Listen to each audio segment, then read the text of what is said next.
செங்கல்பட்டு மாவட்டம் மானாம்பதியில் நள்ளிரவில் தூங்கிக் கொண்டிருந்த தாய் மகளிடம் 7 சவரன் நகை பறிக்கப்பட்ட சம்பவம் பரபரப்பை ஏற்படுத்தியுள்ளது.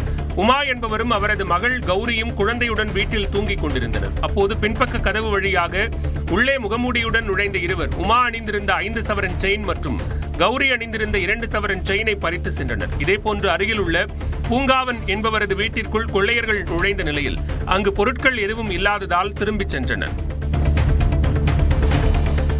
சேலம் அரசு மருத்துவமனையில் கருவின் பாலினத்தை தெரிவித்ததாக கைது செய்யப்பட்ட மருத்துவர் பணியிடை நீக்கம் செய்யப்பட்டார். ரேடியாலஜி மருத்துவரான தியாகராஜன் பணத்தை பெற்றுக்கொண்டு கருவில் இருக்கும் குழந்தையின் பாலினத்தை தெரிவித்ததாக சில நாட்களுக்கு முன்பு கைது செய்யப்பட்டார். அவர் மீது துறை ரீதியான விசாரணை நடத்தப்பட்ட நிலையில் தற்போது அவர் பணியிடை நீக்கம் செய்யப்பட்டுள்ளார். சென்னையிலிருந்து கேரளாவுக்கு கடத்த முயன்ற அடிமாடுகளை பூவிருந்தவல்லி அருகே சிறைப்பிடித்த மக்கள் காவல்துறையினரிடம் ஒப்படைத்தனர். வண்டலூர் மீஞ்சூர் வெளிவட்ட சாலையில் சரக்கு லாரியில் நிற்பதற்கு கூட இடம் இல்லாத வகையில் சட்டவிரோதமாக 60க்கும் மேற்பட்ட பசு மற்றும் எருமை மாடுகள் ஏற்றிச் செல்லப்பட்டன. இவற்றை தடுத்து நிறுத்திய மக்கள் மாங்காடு காவல் நிலையத்திற்கு தகவல் அளித்தனர். இதனையடுத்து விரைந்து வந்த காவல்துறையினர் மாடுகளை மீட்டனர். தூங்கவோ உட்காரவோ கூடாது என்பதற்காக இந்த மாடுகளின் கண்களில் பச்சை மிளகாய் வைத்து கொடுமைப்படுத்தியதாக கூறப்படுகிறது. வடகிழக்கு பருவமழையை முன்னிட்டு மீட்பு பணி மற்றும் நிவாரணப் பணிகளுக்காக 100க்கும் மேற்பட்ட டிராக்டர்கள் சென்னைக்கு வரவழைக்கப்பட்டுள்ளன. வடகிழக்கு பருவமழையை எதிர்கொள்ள சென்னை மாநகராட்சி பல்வேறு முன்னெச்சரிக்கை நடவடிக்கைகளை எடுத்து வருகிறது. அந்த வகையில் மீட்பு மற்றும் நிவாரண நடவடிக்கைகளுக்காக காஞ்சிபுரம், விழுப்புரம் மற்றும் திருவண்ணாமலை மாவட்டங்களில் இருந்து 100க்கும் மேற்பட்ட டிராக்டர்கள் சென்னைக்கு வரவழைக்கப்பட்டுள்ளன. வானகரம் சுங்கச்சாவடியில் அணிவகுத்து நிற்கும் டிராக்டர்கள் 15 மண்டலங்களுக்கு அனுப்பி வைக்கப்பட உள்ளன.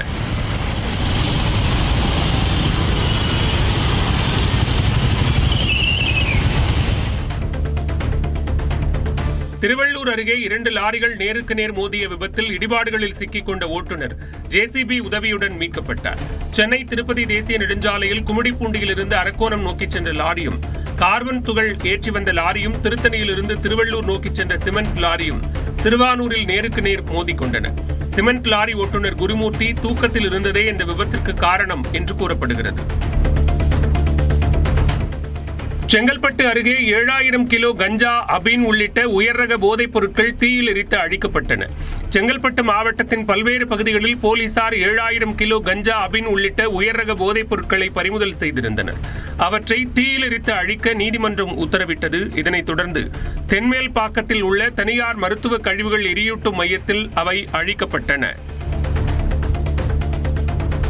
திருச்சி மாவட்டம் கள்ளக்காம்பட்டியில் நிழற்குடை அமைக்க கோரி பொதுமக்கள் சாலை மறியலில் ஈடுபட்டனர். தூரங்குறிச்சி மணப்பாறை சாலையில் அமைந்துள்ளது கள்ளக்காம்பட்டி கிராமம். இங்குள்ள பேருந்து நிறுத்தத்தில் நிழற்குடை அமைக்க கோரி அதிகாரிகளிடம் பலமுறை கோரிக்கை வைத்தும் எந்தவித நடவடிக்கையும் எடுக்கப்படவில்லை என தெரிகிறது.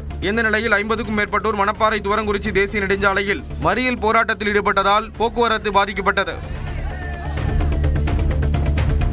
கட்சிகளை அழிப்பதுதான் பாஜகவின் கொள்கை என தமிழ்நாடு காங்கிரஸ் கமிட்டி தலைவர் செல்வ பெருந்தகை குற்றம் சாட்டியுள்ளார். சென்னை சத்தியமூர்த்தி பவனில் செய்தியாளர்களை சந்தித்தவர் அதிமுக பாஜக கூட்டணி பொருந்தாத கூட்டணி என்றும் கட்சிகளை அழிப்பதுதான் பாஜகவின் கொள்கை என கூறினார். சொன்னேன், இது பொருந்தாத கூட்டணி, ஏற்றுக்கொள்ளாத கூட்டணி, இயற்கைக்கு எதிரான கூட்டணி.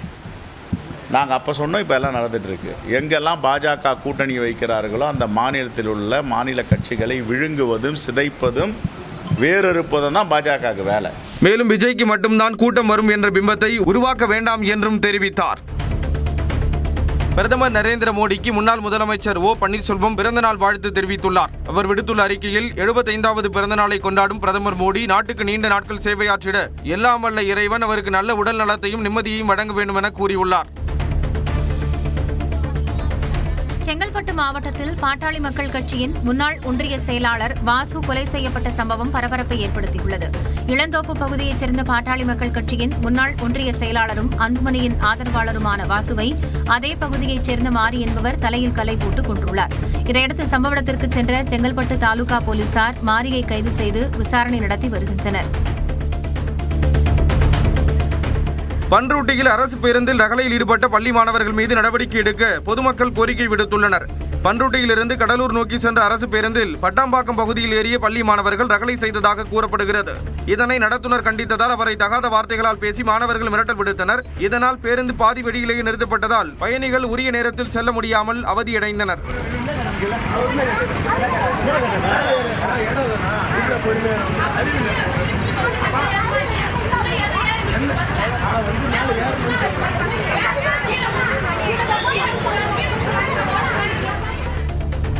சிவகங்கை மாவட்டம் காரைக்குடி மாநகராட்சியில் ஒப்பந்த தூய்மை பணியாளர்கள் பணி நிரந்தரம் உள்ளிட்ட கோரிக்கைகளை வலியுறுத்தி வேலை நிறுத்த போராட்டத்தில் ஈடுபட்டனர்.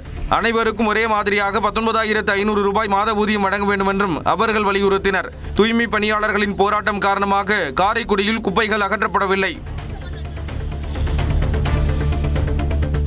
திருவாரூர் மாவட்டம் கூத்தநல்லூர் அருகே இளைஞர் தாக்கப்பட்ட வழக்கில் 2 கைது செய்யப்பட்டனர். பனங்குடியை சேர்ந்த சந்தோஷ் ஒரு பெண்ணை 2 ஆண்டுகளாக காதலித்து வந்ததாக தெரிகிறது.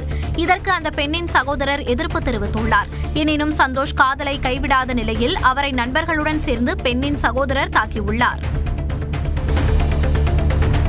தமிழ்நாட்டில் சட்டப்பேரவை தேர்தல் பணிகளில் அங்கன்வாடி பணியாளர்கள், கிராம உதவியாளர்களை பயன்படுத்திக் கொள்ள தேர்தல் ஆணையம் அனுமதி வழங்கியுள்ளதாக மாநில தலைமை தேர்தல் அதிகாரி அர்ச்சனா பட்நாயக் தெரிவித்துள்ளார். வாக்குச்சாவடி அலுவலர்களாக மத்திய மாநில அரசு ஊழியர்கள் மற்றும் ஆசிரியர்கள் ஏற்கனவே நியமனம் செய்யப்பட்டுள்ள நிலையில் அவர்கள் பணிக்கு வர இயலாத நிலை ஏற்பட்டால் அங்கன்வாடி பணியாளர்கள், கிராம உதவியாளர்கள் மற்றும் தேசிய நகர்ப்புற வாழ்வாதார திட்ட பணியாளர்களை பயன்படுத்திக் கொள்ள தேர்தல் ஆணையம் அனுமதி வழங்கியுள்ளதாக அர்ச்சனா பட்நாயக் அனுப்பியுள்ள சுற்றறிக்கையில் தெரிவித்துள்ளார்.